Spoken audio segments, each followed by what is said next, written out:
فاروق رضی اللہ تعالیٰ عنہ رات کا وقت ہے، چہرے پہ نقاب ڈال کے گلی میں گھوم رہے تھے. میں بھی گلی میں نکلتا ہوں، آپ بھی نکلتے، لیکن مقصود یہ ہے کہ ذرا پتہ کریں باہر کی ہوا کیسی ہے. مقصود یہ ہے کہ پتہ کریں کہ آج برگر کس دکان کا اچھا ہے، معلومات کریں کہ محلے کی سیاست کس رخ جا رہی ہے. وہ بھی نکلتے تھے، لیکن مقصود یہ نہیں تھا. مقصد سمجھ گئے تھے نا، وہ اس لیے نکلتے تھے کہ پتہ کرو کوئی دکھی تو نہیں، کوئی تکلیف میں تو نہیں، کوئی آزمائش میں تو نہیں. دیکھیں نا، کام وہی ہے، میں بھی کرتا ہوں، آپ بھی کرتے ہیں، ساری دنیا کرتی ہے، لیکن وہ ایکم احسن عملا، کردار کس کا ستھرا ہے، ذہن کس کا اونچا ہے، ذوق کس کا بڑا ہے. زندگی وہ بھی بتا گئے، ہم بھی گزار لیں، لیکن وہی کمزور باتیں اور وہی روایتی گفتگو اور وہی لب و لہجہ اور وہی دنیا داری کے مخصوص سی ہماری گفتگو، فلاں کیا کر رہا ہے، کہاں پہنچ گیا. اگر پیسے کسی نے نہیں کمائے تو کہاں نکھٹو ہے تب نہیں کمائے، اور اگر زیادہ کما لیا تو کہنے لگے ایک نمبر طریقے سے تو نہیں کمائے جا سکتے، یہ کوئی غلط رستہ ہے. میری گفتگو ہے بس، نشستن گفتن برخاستن.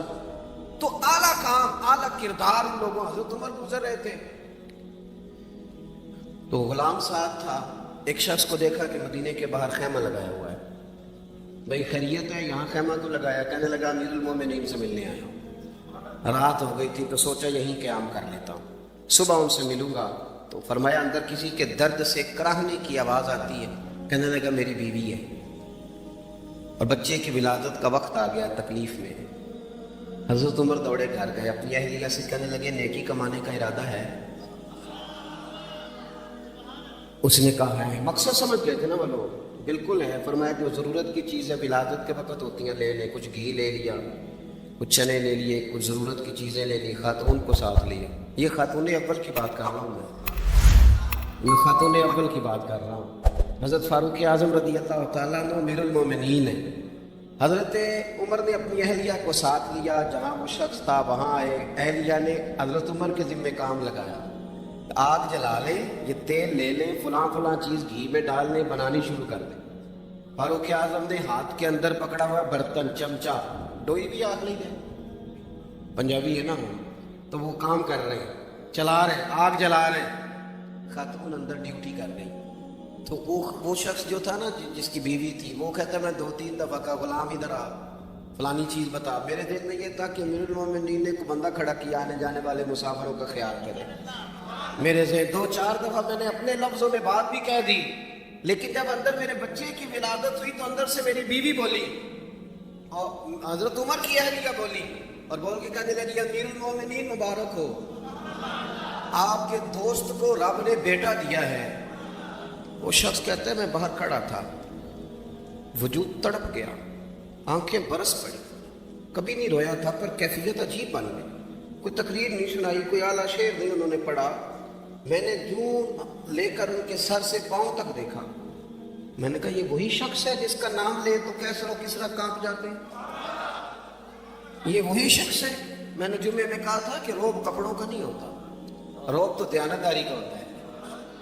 ہاں بڑا مال کما کے لوگوں نے بنائی ہوتی ہے، کار کوٹی تو بندے کھڑے ہو کے کہہ دیتے ہیں 2 نمبر طریقے سے آئے. اور 13ویں-14ویں گریڈ کا ملازم ہو تو اس کے سامنے بہت بڑا افسر ڈر رہا ہوتا ہے یار بندہ دیانتدار ہے، یہ رشوت نہیں لیتا، سفارش نہیں مانگتا، یہ میرٹ پہ کام کرتا ہے. تو روب تو آپ کی دیانتداری کا ہے، آپ کی سچائی کا ہے. اپنی زندگی میں جو لوگ مقصد سمجھ گئے، مقاصد پا گئے، کچھ کر گئے. ہم ذرا الجھ گئے ہیں، پہلے اتنا شاندار مکان بناتے ہیں، پھر مرنے کو کس کا دل چاہے. اتنی محنت کر کے جو ہے وہ کوٹھی بنائی ہے تو اب چھوڑ کے کون جائے. وہ تیار بیٹھے تھے. انہیں نبی کریم نے کہا تھا کن فی الدنیا کانک غریب نو عابر سبیل، تم نے مسافروں کی طرح رہنا ہے. او میرے بھائی، کبھی دیکھا ہے ایئرپورٹ پہ مسافر لڑتا ہو کہ میں نے یہ جگہ خریدنی ہے؟ اسے پتہ ہے کہ ابھی فلائٹ آنی ہے، میں نے تو چلے جانا ہے. ریلوے اسٹیشن پہ جو جگہ ہوتی ہے وہ خریدنے کے لیے لوگ رٹا نہیں ڈالتے، انہیں پتہ ہے پہلی ٹرین سے چلے جانا ہے. بس سٹاپ پہ جھگڑے نہیں ہوتے کہ یہ کرسی میری ہے، جانا جو ہے مٹی دیں تے مٹی رہنا ہی. ایویں کادی بلے بلے، اج مٹی دے اتے بندے آتے کل مٹی دے تھلے. اتنا زیادہ مقصد نہیں نا جب سمجھتے تو بے چین ہے، بے قرار. مہاتما کو اتنے پیسے جمع کر لیے کہ اتنے کھا نہیں سکتے، اتنی ضرورت نہیں. لیکن اس کے باوجود ہے کہ وہ دوڑ ختم ہونے کا نام ہی نہیں لے رہی. حضرت صدیق اکبر رضی اللہ تعالیٰ عنہ امیر المومنین ہے. بادشاہوں کے بڑے بات ہوتی ہے. ہمارے ملک میں ایسے بھی بادشاہ گزرے ہیں کہ جو سفر پہ جاتے تھے تو خانسامے بھی لے جاتے تھے, باورچیوں کو بھی لے کے جاتے تھے کہ کھانا میری مرضی کا ہونا چاہیے. حضرت ابوبکر صدیق نے پانی مانگا, امیر المومنین, تو صحابہ نے نا شہد ملا پانی پیش کیا. کوئی اتنی لمبی بات تو نہیں, لیکن صدیق اکبر رو ہی پڑے, اور اتنا روئے کہ ہچکیاں بن گئی. لوگ کہتے ہیں پتہ نہیں تھا کس بات پہ رو رہے ہیں, پر ہم بھی رو پڑے. حضور آپ کیوں روتے ہیں؟ تو آپ فرمانے لگے یار مجھے آسانیوں میں مبتلا کرنے لگے ہو, مجھے دنیا کی لذات میں الجھانے لگے ہو. میں حضور کی بارگاہ میں بیٹھا تھا, تو اللہ کے رسول فرما رہے تھے پیچھے ہٹ جا, پیچھے ہٹ جا, پیچھے ہٹ جا. میں نے پوچھا حضور آپ کس کو کہہ رہے ہیں؟ تو حضور فرمانے لگے دنیا میرے پاس آئی تھی, وہ قریب کرنا چاہتی تھی مجھے, تو میں نے اسے کہا پیچھے ہٹ جا, میرے نیڑے نہ آنا, دور ہٹ جا. تو ہٹ تو گئی ہے, پر جاتی دفعہ کہہ گئی ہے سونیا آپ تو بچ گئے ہیں, پر آپ کے بعد والے کیسے بچیں گے؟ تو مجھے سینے سے لگا لیں, گلے سے لگا لیں. مقصد اپنا سمجھیں, اعمال کا حسن پیدا کریں. اگر انسان کا مقصود مال کمانا ہے تو اگر مال مل گیا تو اس کے بعد پھر کیا کرے گا؟ کسی نے طے کر لیا تھا کہ بہت بڑی گاڑی اور بہت بڑا بنگلہ مجھے چاہیے, تو وہ بنگلہ اسے مل گیا, گاڑی آ گئی. اب تو مقاصد کیونکہ طے نہیں ہوتے, تو جو چیز انسان چھوٹا سا مقصد طے کرتا ہے وہ اسے حاصل ہو جاتا ہے. میں نے ملک سے باہر جانا ہے, گھر سیٹ کرنا ہے, ساتھ والا پلاٹ لینا ہے, ہو گیا سارا کچھ. تو اب وہ پھر انسان بے چین ہو جاتا ہے, پریشان رہتا ہے, کہتا ہے سمجھ نہیں آتی مطلب مقصود کیا ہے. اللہ تبارک و تعالیٰ نے تو ایک تنکا بے مقصد پیدا نہیں کیا, اتنا سونا انسان کیسے بے مقصد پیدا کرتا؟ تو رب کریم نے ہمیں بتایا کہ مقصد تو تمہارا ہے. مقصد ہے الذی خلق الموت والحیات لیبلوکم ایکم احسن عملا. اس نے موت اور حیات اس لیے پیدا کی ہے تاکہ پتہ چلے تم میں اچھے عمل کون کرتا ہے, تم کس قدر زیادہ اپنے رب کی عبادت کرتے ہو, کس قدر زیادہ حسن اخلاق کا مظاہرہ کرتے ہو, کس قدر زیادہ لوگوں کی خدمت کرتے ہو, کس قدر زیادہ تم دین کی تبلیغ میں, اشاعت میں, ابلاغ میں, ترویج میں کردار ادا کرتے ہو. با مقصد تمہیں بنایا, با مقصد. اچھا ترین عمل تم میں سے کون کرتا ہے؟ اس لیے موت اور حیات پیدا کی تھی کہ تم نے ستھرے سے ستھرے اعمال, بہتر سے بہتر کردار, اعلیٰ سے اعلیٰ تمہارا انداز زندگی. دیکھیں ہم نے لوگوں کے ساتھ مل کے رہنا ہوتا ہے, بہت ساری چیزیں ایسی ہوتی ہیں کہ جو تکلیف کا سامان بنتی ہیں. اب انہی لوگوں کے ساتھ اللہ نے ہمیں مل کے رہنے کا حکم دیا, ان کے حقوق ادا کرنے کا حکم دیا, تو ساتھ ساتھ نا درگزر کا بھی کہا, معافی کا بھی کہا. جب انسان معافی کر دینے والا ہو جاتا ہے, درگزر والا ہو جاتا ہے, تو پھر وہ بڑا ہو جاتا ہے, بڑے دل والا ہو جاتا ہے, بڑے حوصلے والا ہو جاتا ہے, بڑے ضرب والا ہو جاتا ہے, اس کی زندگی حسین ہوتی. تو یہاں آئے تھے کچھ کام کرنے, وہ جو ہم نے مقصود بنائے تھے نا, مطلب اچھے کپڑے, اچھی دنیا داری, اچھی گاڑی, اچھا موبائل سیٹ, وہ چونکہ مقصود نہیں تھا تو ان چیزوں کے حصول کے باوجود بھی لوگ پریشان. مقصود یہ تھا کہ بہترین عمل, سونا عمل, اعلیٰ ترین عمل. میرے رسول پاک صلی اللہ علیہ وسلم کے غلاموں نے نا وہ عمل کر کے دکھایا. اعلیٰ ترین مزاج رکھتے تھے اور اعلیٰ ترین خدمت, یعنی لوگ ان کا کردار دیکھ کے نا, کردار اور عمل دیکھ کے, ہم تو لمبی تقریریں کرتے ہیں, باتیں کرتے ہیں, بڑا کچھ بتانا پڑتا ہے, لیکن وہ بس تھوڑا سا لوگ ان کے پاس اٹھتے بیٹھتے تھے, آتے جاتے. اتنی دوڑ ہے کہ آگے بڑھ کے اور لینا ہے, اور لینا ہے, حل میں مزید کا رٹا. سمجھ گئے, ہم نا اڑے ہوئے ہیں. بہت سارے لوگ ایسے ہیں جنہیں صحیح بات کا پتہ چل گیا ہے, وہ فیصلہ کرنے میں دیر کر دیں. انہیں سمجھ آ گئی ہے کہ بہتر یہی ہے کہ میں وقت پہ مسجد آیا کروں. انہیں سمجھ آ گئی ہے بہتر یہ ہے کہ سویرے اٹھ کے نا واٹس ایپ بعد میں دیکھو, پہلے قرآن پاک کی زیارت کر لیا کرو. سمجھ انہیں ہے, سمجھ ہے کہ باتیں زیادہ کرنے سے بہتر ہے درود و سلام زیادہ پڑھا جائے. پتہ انہیں ہے, فیصلہ نہیں کر رہے, ارادہ نہیں بنا رہے, توجہ نہیں کر رہے. جب بہت زیادہ بندہ دنیا داری میں الجھ جاتا ہے نا, بہت زیادہ, آسانیاں تو بندے کو جینے نہیں دیتی. پہلے انسان کہتا ہے کہ موٹر سائیکل ہو جائے نا تو چلو سفر آسان ہوگا. پھر موٹر سائیکل کہتا ہے ٹائر 2 ہیں, 4 ٹائروں والی ہونا, چلو مہران ہی ہو جائے خیر ہے. لیکن مہران میں بیٹھتے ہی اسے خیال آتا ہے کہ اس کی تو سیٹیں تنگ ہیں, پھر اس سے بڑی گاڑی چاہیے. یہ روز دوڑ ہے. بان فقیروں کسے نہیں ماریا اے ہوئی چور اندر دا. یہ دوڑ ہے, یہ ختم. حضرت ابوبکر صدیق رضی اللہ تعالیٰ عنہ امیر تھے. ہمیں تو نا جی ایک سے ایک کھانا, اور آج یہ نہیں کھانا, آج میری مرضی کا کھانا, یہ میری مرضی کا, یہ میرے بچے کی مرضی کا, یہ فلانے کی مرضی کا. وہ خواہشات کا انبار, اور نفس بچے کی طرح ہوتا ہے. ایک خواہش پوری کرو تو فوراً ہی دوسری بھی بتا دیتا ہے, دوسری پوری کرو تو تیسری کی بھی خبر دے دیتا ہے. ہم نا چونکہ الجھ جاتے ہیں, پھر وہ الجھاؤ ہمیں باہر نہیں نکلنے دیتا. اگر تھوڑا تھوڑا کر کے, میرا مطلب یہ ہے کہ زندہ رہنے کے لیے روٹی کھانی ہے. مثلا روٹی کا لطف کتنی دیر ہوتا ہے, جتنی دیر منہ میں چباتے ہیں, اس کے بعد ختم. تو کپڑا تو پہننا تھا بدن چھپانے کے لیے. اس میں وہ کدھر سے آ گئی ساری کہانیاں جو آج بن گئی. اور اتنے میں نے عجیب و غریب نظام دیکھا ہے کہ نوجوان ہے, اچھا بھلا سیانا آدمی, کپڑے اس نے تازے سلوائے ہیں, اور 99 لوگوں نے کہا صحیح لگ رہا ہے, صرف ایک نے کہا نہیں ٹھیک لگ رہا ہے. وہ پریشان ہو جاتا ہے, کہتے بھی اس کا کچھ کروں. کیوں؟ اس لیے کہ یہی سارا مقصود سمجھ لیا ہے, کپڑے پہننا, اسی میں الجھ جانا. میں اکثر دوستوں سے کہتا ہوں, میں خود کسی دوسرے کی بات نہیں کرتا, بہت زیادہ عمر نہیں میری, میں خود جایا کرتا تھا. شادی کوئی آ گئی تو 2-3 دن پہلے ابا جی کہتے تھے پرانے جوتے کچھ گنڈوا لا, کچھ پالش کرا لا, توڑے میں ڈال کے جانا موچی کے پاس, اس نے کچھ سیٹ کر دینے. اب کہاں رہ گیا جی یہ کام, چھٹی نہیں ہو گئی. اب کون سا ایسا سلسلہ ہے؟ وہ جو کہیں سے کپڑا تھوڑا پھٹ جاتا تھا نا, تو اماں اس کو اس طرح پہ بند کراتی تھی کہ ڈیزائن بھی بن جاتا تھا اور کام بھی چل جاتا. کدھر گیا وہ دور؟ لیکن تکلیف دیکھ لیں آج پہلے سے زیادہ ہے, لڑائی پہلے سے زیادہ ہے, آزمائش پہلے سے زیادہ ہے. کیوں؟ جتنی بھی خواہشات آپ بڑھاتے جائیں گے نا, مقصد فوت ہوتا جائے گا. جتنی مقصود سفر کرنا ہے, گاڑی دکھانا تو مقصود نہیں ہے, لیکن ہمیں وہ والی گاڑی چاہیے کہ لوگ ایک دفعہ انگلی منہ میں ڈالیں کہ وہ اس گاڑی پہ بیٹھا ہوا ہے. ہم مقصد سے پیچھے ہٹیں گے جب پھر تکلیف میں آئیں گے, پھر آزمائش. زندگی میں ہم نے جو چیزیں مینج کی ہیں وہ ساری دوسروں کے لیے, ہمارے لیے کوئی شے بھی نہیں. ولیمے پہ گئے تاکہ برادری راضی ہو جائے, تعزیت کے لیے گئے تاکہ محلہ راضی ہو جائے, فلانا کام کیا تاکہ لوگ جو ہیں وہ میرے حق میں ہو جائیں. ساری زندگی دوسروں کے لیے جی کے گزار دی, اور آپ نے 99 نیکیاں کی, ایک خامی آئی تو لوگ تو وہ تھے جو پھر بگڑ گئے. بہتر نہیں بندہ رب کو ہی راضی کرے. واللہ ورسولہ احق ان یرضوا, اللہ اور اس کے رسول کا زیادہ حق ہے کہ انہیں راضی کیا جائے, ان کا زیادہ حق.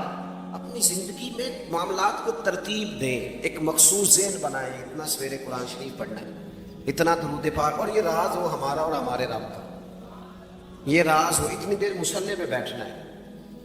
میرے ایک دوست ہے ڈاکٹر صاحب, میں بیٹھا تھا تو وہ ایک شخص کو کہہ رہے تھے تیرے دل میں کچھ باتیں ہیں نکال دے تاکہ تیری ٹینشن ریلیز ہو جائے, تیری صحت ٹھیک ہو جائے گی.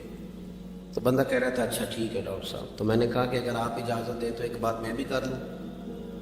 نے کہا آپ بھی کر لیں. تو میں نے کہا ڈاکٹر صاحب کچھ دکھ بڑے ذاتی اور نجی ہوتے ہیں, بندہ کسی کے سامنے کہہ ہی نہیں سکتا, بڑے ذاتی قسم کے ہوتے ہیں. وہ آپ کسی کے سامنے اتنا مرضی کوئی قریبی ہو, وہ بندے کی اپنی اندر کی کچھ ایسی تکلیفیں ہوتی ہیں اندر کی, آزم گنڈا دے وچ گنڈا 10 کیڑی کھولا, بڑے مسئلے ہوتے ہیں. آپ کیسے بیان کر سکتے ہیں, سوال ہی نہیں پیدا ہوتا. تو کہنے لگا پیر صاحب حال تو ہوگا نا. میں نے کہا بالکل ہے, ہمیں ہمارے دین نے دعا سکھائی ہے, جو کسی سے نہیں کہہ سکتے وہ اپنے رب سے کہہ دو. اللہ کے حضور عرض کر دو, کشکول طلب دراز کر کے کہہ دو مالک یہاں جہاں پریشان ہو, وہ بڑا کریم ہے, عطا بھی کرے گا اور پردہ پوشی بھی فرمائے گا. اپنے اللہ کے ساتھ اپنا تعلق مضبوط کریں, اپنی زندگی میں حسن اعمال کا پیدا کریں. اعمال کا, کہانیوں کا نہیں, باتوں کا نہیں, تصویروں کا نہیں, نئی سے نئی پکچر کا نہیں, اعمال کا. اور خوبصورت ترین طریقہ ہو. دیکھیں نا مشکل سے بھی تو نماز پڑھنی ہے نا. سویرے ابا بڑے غصے میں تھے تو پھر مجھے اٹھنا ہی پڑا, تو اس طرح بھی تو پڑھنی ہے. تو اگر بندہ ذوق سے اٹھے اور ذرا سونا کر کے وضو کرے اور ذرا صحیح کر کے مصلی بچھائے اور سجدہ کرے تو ذرا ذوق سے کرے, مجھے سوز دے, مجھے ساز دے, مجھے نیم شب کا نیاز دے, دم سجدہ خود کو میں توڑ دوں، مجھے ایسا ذوق نماز دے۔ اس ذوق کے ساتھ آگے بڑھے۔ مقاصد جب بندہ سمجھ جاتا ہے نا، مقاصد، پھر اس کے لیے آسانی ہوتی ہے۔ میں نے عرض کیا تھا زیادہ باتیں نہیں کرنی، مقصود تو ایک پیغام دینا ہے۔ اب ہم نے جانے والوں کے لیے کیا کرنا ہے؟ ایک تو یہ کہ اپنا مقصد ٹھیک کرنا ہے کہ جو رخصت ہو گئے اپنے بزرگوں کو نا یاد رکھے۔ اصل کام ہے ان کو بول کے بتائیے۔ سال کے بعد ختم بڑی اچھی بات ہے، سسماہی ششماہی سہماہی سب ٹھیک ہے، ان کو یاد رکھیں۔ حضور نہ یاد رکھتے تھے، اپنی والدہ کا ذکر کرتے، اپنے والد کی بات کرتے، اپنے دادا کا ذکر کرتے۔ اپنے جانب سیدہ خدیجہ الکبریٰ رضی اللہ تعالیٰ عنہ وصال کر گئی تو حضرت عائشہ کہتی ہیں حضور اکثر گھر میں ان کا ذکر کرتے۔ اپنے بزرگوں کو یاد رکھیں، ان کا ذکر کریں۔ ان کو نا والد کے لیے نا والد ہونا شرط ہے، پی ایچ ڈی ہونا شرط نہیں۔ والد کے لیے والد ہونا شرط ہے، مفتی ہونا شرط ہے۔ والد ان پڑھ بھی ہو تو بچے کو سمجھانے کا سلیقہ سے اللہ اسے عطا کاری دیتا ہے۔ ماں بالکل ان پڑھ بھی ہو تو بچوں کو سمجھانے کا طریقہ اللہ اسے ان سے سیکھیں۔ میرے والدہ دونوں اپنا نام نہیں لکھ سکتے تھے، تو میں اپنے دوستوں سے کہتا ہوں مجھے کبھی موقع ملے تو میں کئی جلدوں میں کتاب لکھ سکتا ہوں اپنے ماں باپ۔ اس لیے کہ وہ جو ہمیں سکھا گئے، جو بتا گئے، وہ انہی کا خاصہ تھا۔ تو اپنے والد تو جانے والوں کو یاد رکھیں۔ دوسرا، ان کے لیے دعا کریں تو درد سے کریں، سونی کر کے کریں، صحیح کر کے کریں، اکیلے بیٹھ کے کریں۔ دعا کا سب سے زیادہ تعلق آپ کے دل کی آواز کے ساتھ ہوتا ہے، اور جس طرز میں حضور نے ہمیں حدیث سکھائی ہے نا، اس رنگ میں کبھی آپ حدیث کو سیکھیں، سمجھیں نا۔ حضور فرماتے ہیں جس طرح دریا میں ڈوبنے والا سہارا تلاش کرتا ہے، دریا میں اسے کتنی کو جلدی ہوتی ہے، ہوتے لگ رہے ہوتے ہیں، وہ اس طرح کا نہیں ہوتا کہ میں عصر کی نماز کے بعد پھر آؤں گا تجھے نکالنے، اس طرح تو نہیں نا ہوتا۔ دریا میں ڈوبنے والا جس طرح کشتی سہارا تلاش کرتا ہے، حضور فرماتے ہیں اس طرح قبر میں جانے والا دعاؤں کا انتظار کرتا ہے۔ آپ نے دیر کر دی دعا مانگنے میں، ختم دلانے میں دیر کر دی۔ کت صبح شام ہمہ وقت دعا۔ ابھی آپ آیتیں سن رہے تھے سورہ ابراہیم کی، اللہ نے نماز میں رکھ دی، ربنا اغفر لی ولوالدی وللمؤمنین یوم یقوم الحساب۔ ایک تو انہیں یاد رکھیں، خوب دعا کریں، اور دوسرا کوشش کریں کہ وہ جو نیکیاں کرتے تھے وہ نیکیاں بھی جاری رہیں۔ جن لوگوں سے ان کا اچھا تعلق تھا وہ تعلق بھی قائم رہے۔ یہ بھی کوشش کریں کہ ان کے لیے صدقات و خیرات کریں، اور قیمتی صدقہ دیں۔ قیمتی، میں بات ختم کرنے لگا ہوں، بس قیمتی صدقہ دیں، قیمتی۔ 15 تولے سونا گھر میں پڑا ہوتا ہے، قیمتی ہوتا ہے نا۔ کبھی کسی نے چوک میں بتایا کہ آج 15 تولے سونا میرے گھر میں پڑا، بولو نا، لگتا تو سدا چھڑ دیں۔ اگر گھر میں 50 لاکھ روپے کیش پڑا ہو تو چوک میں گلی میں آ کے آپ بات کریں کہ گھر میں پیسے پڑے، کیوں؟ کہ وہ قیمتی ہیں، کوئی لے نہ لے۔ تو یہ جو 5000 مسجد دے کے سارے محلے کو بتاتے ہو یہ بھی صدقہ تھا، یہ بڑا قیمتی چیز تھی، یہ بتانے والا نہیں تھا، یہ تو نیکی تو قیمتی تھی۔ قیمتی چیز جو ہوتی ہے وہ تو چھپائی جاتی ہے کہ بتائی جاتی ہے۔ یہ جو بیٹیاں ہیں نا اسلام کی مائیں بہنیں، یہ قیمتی ہیں، اس لیے اسلام انہیں کہتا ہے تم گلی اور چوکوں میں آنے والی نہیں، قیمتی چیزیں گھر کے اندر نہ کرنا۔ تم قیمتی چیزیں ہو، تمہارا وجود قیمتی ہے، تم کبھی ماں ہو، کبھی بیٹی ہو، کبھی بہن ہو، کبھی بیوی ہو، قیمتی ہو۔ اس لیے تمہیں اسلام کہتا ہے کہ گھر کے اندر رہو گی تو تمہاری قیمت رہے گی۔ کچھ چیزیں ایسی ہیں جو چوکوں میں گلیوں میں پھیل جائے تو ان کی قیمت نہیں رہتی، اس لیے تمہیں کہا جاتا ہے کہ گھر میں رہو۔ یہ جو تمہیں چوکوں میں لاتے ہیں یہ تمہیں بے وقت کرنا چاہتے ہیں، بے قیمت کرنا چاہتے ہیں۔ انسان تھوڑی دیر کے لیے، اگر تھوڑی دیر کے لیے غور کرے تو بڑے بڑے جانور انسان سے بڑے طاقتور ہیں، لیکن اللہ نے ان کی نکیل انسان کے ہاتھ میں تھما دی۔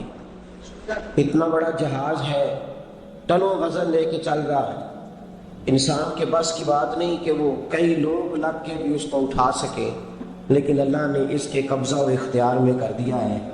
فرمایا هو الذی خلق لکم ما فی الارض جمیعا، زمین میں جو کچھ ہے سارا تیرے لیے بنایا ہے، آسمان میں جو ہے سارا تیرے لیے بنایا ہے۔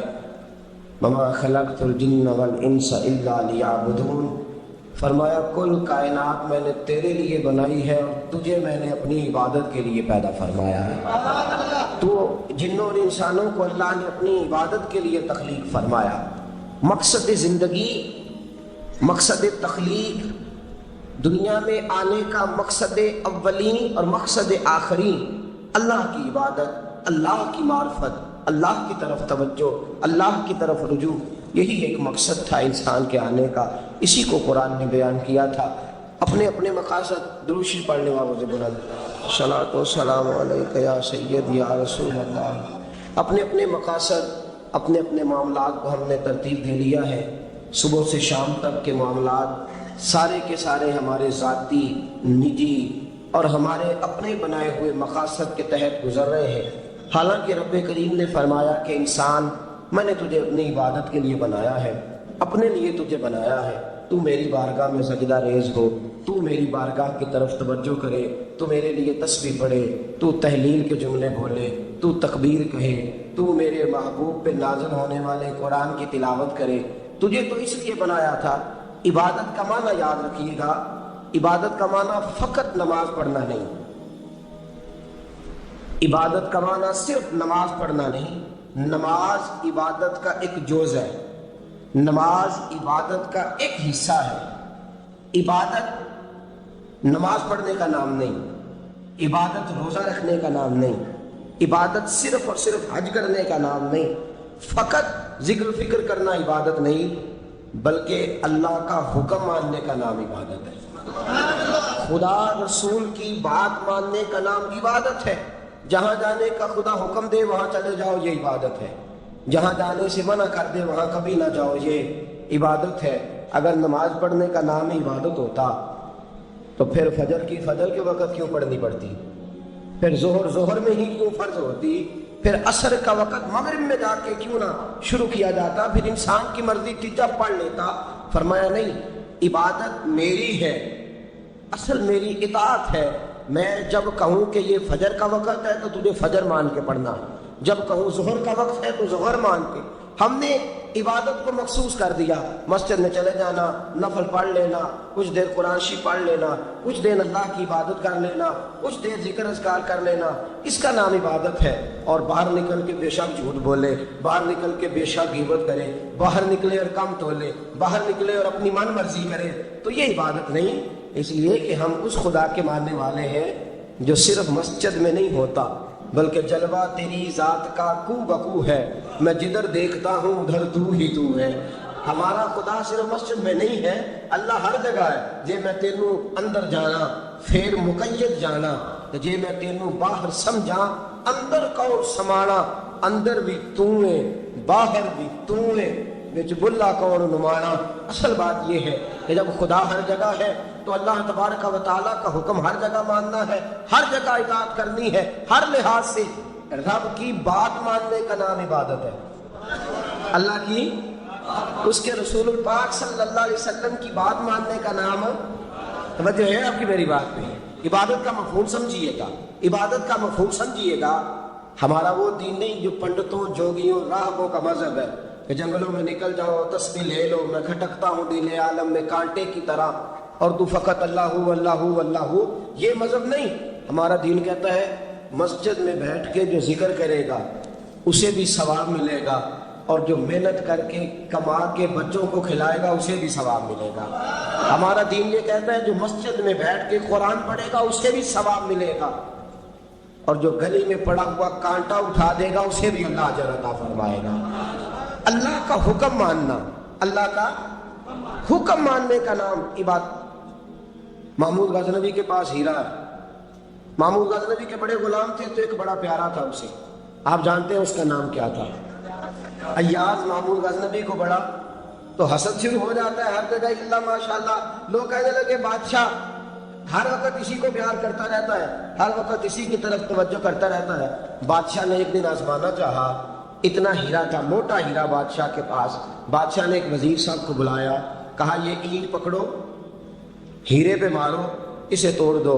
کہنے لگا بادشاہ بات تیری ٹھیک ہے پر بڑا قیمتی ہیرا ہے، کیوں تڑوا رہے ہیں آپ؟ مال خزانہ میں رکھ دیں، کام آئے گا، کسی نہ کسی جگہ پہ استعمال ہو جائے گا۔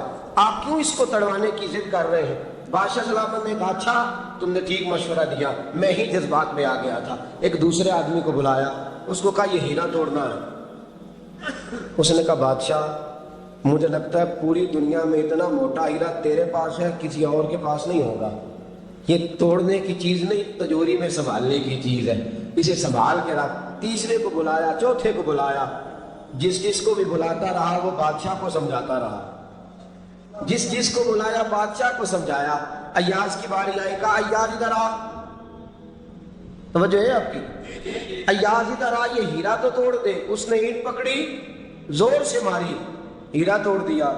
بادشاہ کہنے لگا بڑا بیوقوف ہے بھائی تو، یہ سارے میرے خیر خواہ تھے، مجھے سمجھاتے رہے اور تو نے خیال ہی نہیں کیا، میں بیوقوف تھا تو بھی ساتھ ہو گیا، توڑ ہی دیا۔ کہنے لگا بادشاہ غلطی ہو گئی، مجھ سے غلطی ہو گئی، مجھے نہیں توڑنا چاہیے۔ اس نے کہا اچھا چل چھوڑ، ایک بات بتا، تیرے سامنے جو سب مجھے مشورے دے رہے تھے تو نے کیوں نہیں دیا؟ میں نے تجھے کہا توڑ دے، کیا لفظ ایاز نے کہے، کمال کر دی۔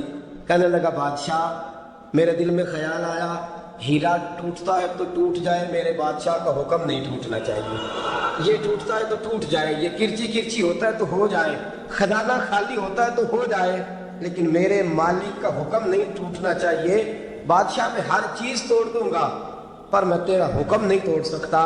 بس دوستو یہی عبادت ہے، بلا مثال و بلا تشریح بات سمجھیے گا۔ جس نے خدا کا حکم توڑ دیا اس نے عبادت نہیں کی، اور جس نے خدا کا حکم اچھا آؤ نماز کے لیے، دکان کا وقت ہے، گاہک بھی زیادہ آ گئے ہیں، رش پڑ گیا ہے، اب تھوڑا وقت مشکل ہو جائے گا، ذرا تھوڑی دیر میں پڑھ لوں گا۔ ہیرا ٹوٹتا ہے تو ٹوٹ جائے، گاہک آنے کا سلسلہ ٹوٹتا ہے تو ٹوٹ جائے، روزی آنے کا سلسلہ ٹوٹتا ہے تو ٹوٹ جائے، مسلمانوں خدا کا حکم نہیں ٹوٹنا چاہیے، رسول اللہ کا فرمان نہیں ٹوٹنا چاہیے۔ میرے رسول پاک صلی اللہ تعالی علیہ وسلم کا اقبال نے کیا کہا؟ کہنے لگا اے طائر لاہوتی، اس رزق سے موت اچھی جس رزق سے آتی ہو پرواز میں کوتاہی، کہا خدا کا حکم نہ توڑ بیٹھنا۔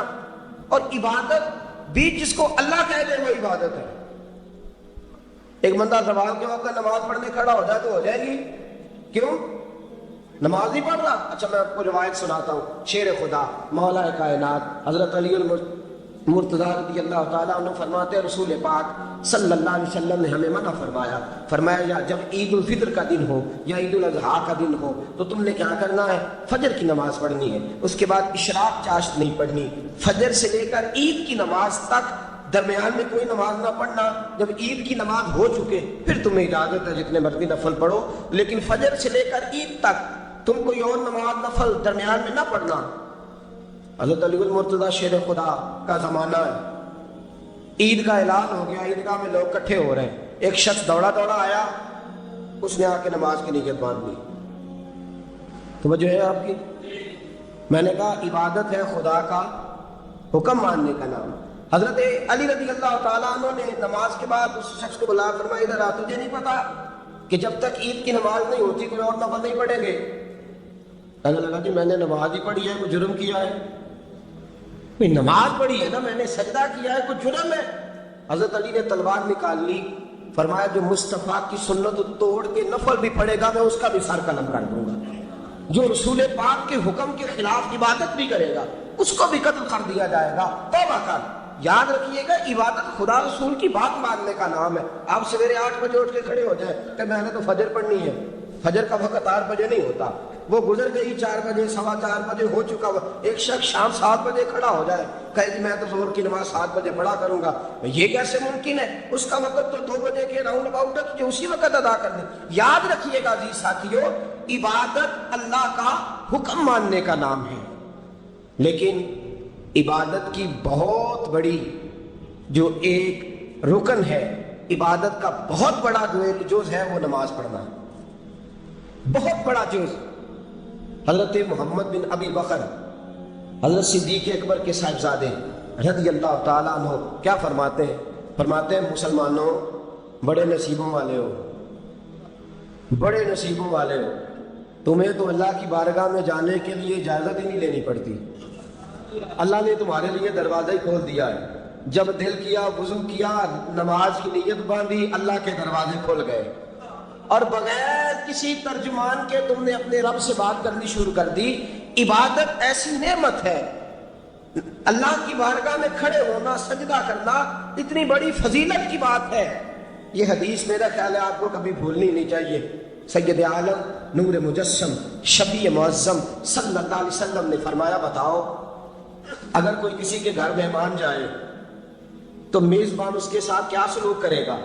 تو صحابہ کہنے لگا یا رسول اللہ جتنا میزبان اچھا ہوگا اتنا ہی اچھا سلوک کرے گا, جتنا وہ اعلیٰ ہوگا اتنا ہی اعلیٰ سلوک کرے گا, جتنا وہ عرفہ ہوگا اتنی ہی اس کی بات بھی بڑی ہوگی. نبی پاک صلی اللہ علیہ وسلم نے فرمایا جو مسجد جاتا ہے وہ اللہ کا مہمان ہے, جو مسجد جاتا ہے وہ اللہ کا مہمان ہے. فرمایا میزبان کے ذمے ہے کہ مہمان کے اوپر رحمت کرے, کرم کرے. فرمایا جب تو مسجد جاتا ہے تو خدا بھی رحمتوں کے دروازے کھول دیتا ہے, اللہ تیرے لیے فضل کے دروازے کھول دیتا.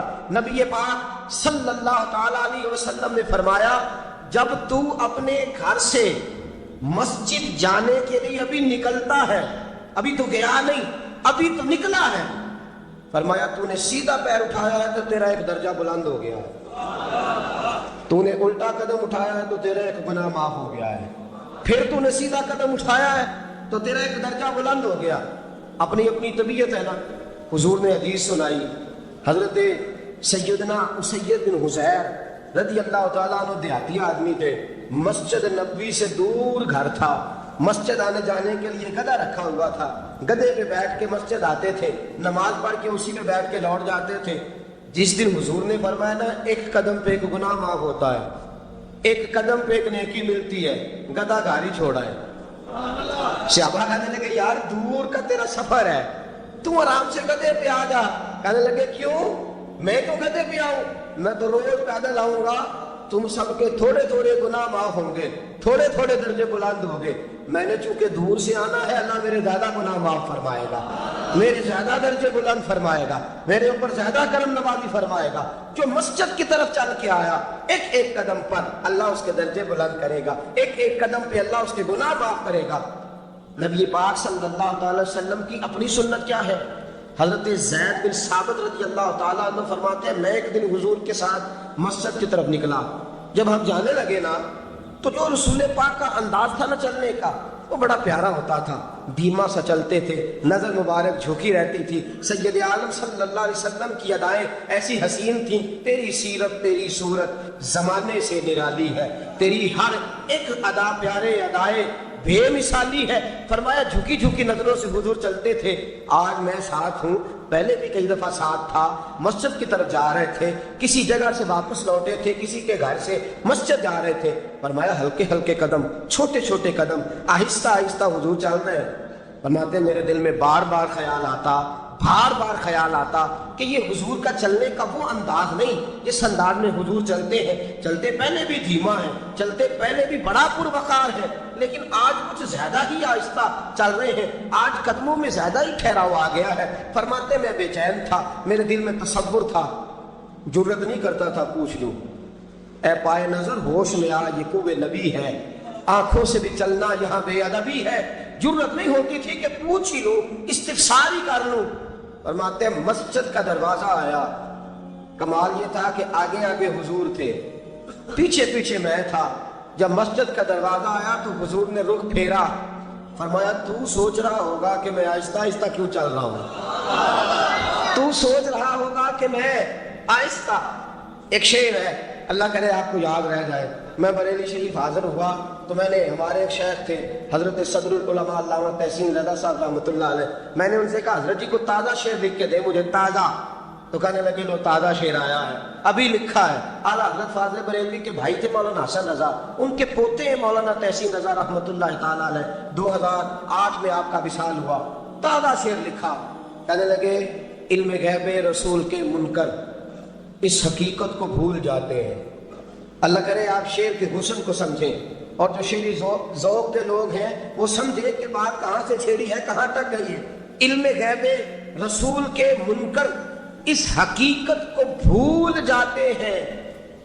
غیب مانا کہ راز ہے لیکن راز اپنوں سے کب چھپاتے ہیں. علم غیب رسول کے منکر اس حقیقت کو بھول جاتے ہیں. غیب مانا کہ راز ہے لیکن راز اپنوں سے کب چھپاتے ہیں. حضرت زید بن ثابت رضی اللہ تعالیٰ عنہ فرماتے ہیں رخ پھیرا اور حضور نے فرمایا تو سوچ رہا ہوگا کہ سونے آج بڑے دھیمے دھیمے قدم چل رہے ہیں, بڑا آہستہ آہستہ قدم اٹھا رہے ہیں. حضور نے فرمایا جو مسجد کی طرف چل کے جاتا ہے اللہ کی رحمت آگے بڑھ کے اس کا استقبال کرتی ہے. اور فرمایا جتنے قدم زیادہ ہوتے ہیں اتنے درجے بھی زیادہ بلند ہوتے ہیں. میں اس لیے آہستہ آہستہ آیا ہوں کہ اللہ میرے زیادہ درجے بلند فرما دے. اس لیے آیا ہوں کہ زیادہ درجے مسجد میں اس لیے آہستہ. عبادت کی فضیلت دیکھیں, گھر سے بندہ چلے, ابھی پتہ نہیں مسجد میں وضو کرنا ہے اس نے, ابھی پتہ نہیں 2 رکعتیں پڑھے گا کہ 4 پڑھے گا. فرمایا عبادت کے لیے نکل بھی پڑے تو اللہ اس کے درجے بلند کرنے شروع فرما دیتا ہے. درجے بلند ہونے شروع ہو گئے. بنو سلمہ قبیلہ ہے, محلہ ہے. بنو قریظہ یہودیوں کا محلہ تھا, اس کے بعد بنو سلمہ مسلمانوں کا محلہ تھا, اور تقریباً آج کے حساب سے 1.5-2 کلومیٹر کا فاصلہ تھا مسجد نبوی سے. پیدل چل کے آتے تھے لوگ. کتنے کلومیٹر پیدل چل کے آتے تھے, وہاں سے پیدل آتے تھے نماز پڑھنے. مسجد نبوی کے ساتھ یہودیوں کے مکان تھے, انہوں نے وہ جگہ خالی کر دی. بنو سلمہ قبیلے کے لوگوں نے چاہا کہ ہم جگہ کو خرید لیں. نبی کریم علیہ السلام کو پتہ چلا, حضور نے بلایا, فرمایا مجھے پتہ چلا ہے تو مسجد کے قریب آنے لگے ہو. ویسے ایک بات میرے دل میں ہے, میرا دل کرتا ہے کر دوں. صحابہ مسجد کے قریب رہنا پسند کرتے تھے, اور آج کل جی اے مولوی سو نہیں دیں دے. یقین کریں مسجد کے دائیں بائیں آگے پیچھے جو گھرانے ہوتے ہیں وہ کہتے ہیں نہیں ہم بڑے پریشان ہیں, یہ تو ہمیں سونے نہیں دیتے. صحابہ قریب رہنا. آپ دیکھیں نا نبی کریم علیہ السلام کا گھر دروازہ مسجد میں کھلتا ہے, حضرت صدیق اکبر کا گھر دروازہ مسجد میں کھلتا ہے, سیدہ فاطمہ جناب علی کا آستانہ دروازہ مسجد میں کھلتا ہے. صحابہ مسجد کے قریب رہنا پسند کرتے تھے. بنو سلمہ قبیلے کے لوگوں نے چاہا ہم بھی قریب آ جائیں. حضور نے بلایا, فرمایا مجھے پتہ چلا ہے تم مسجد کے قریب آنا چاہتے ہو. یا رسول اللہ دور سے چل کے آنا پڑتا ہے, ارادہ ہے قریب آ جائیں. حضور نے فرمایا دور ہی رہو, تم اس طرح کرو دور ہی رہو. کہا یا رسول اللہ کیا مطلب؟ فرمایا فرشتے جب بھی نیکیاں لکھتے ہیں عبادت کی, ابھی تک تمہارا پہلا نمبر ہے, ابھی تک تمہارا پہلا نمبر ہے. یا رسول اللہ کیا مطلب؟ فرمایا اس لیے کہ تم دور سے چل کے آتے ہو تو اللہ تمہیں زیادہ اجر عطا فرماتا ہے. آخر دعوانا الحمدللہ رب العالمین.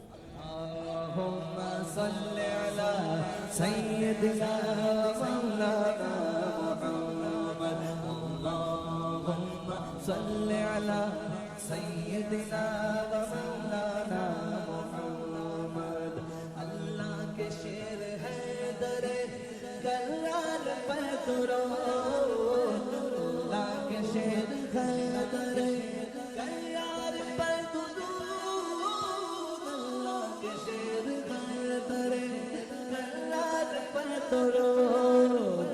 حضرت حسن حسین کے کردار پر درود. اللہم صل علی سیدنا و مولانا محمد وعلی سیدنا علی و سیدتنا فاطمہ و سیدتنا زینب و سیدنا حسن و سیدنا حسین وعلی آلہ و صحبہ وبارک وسلم.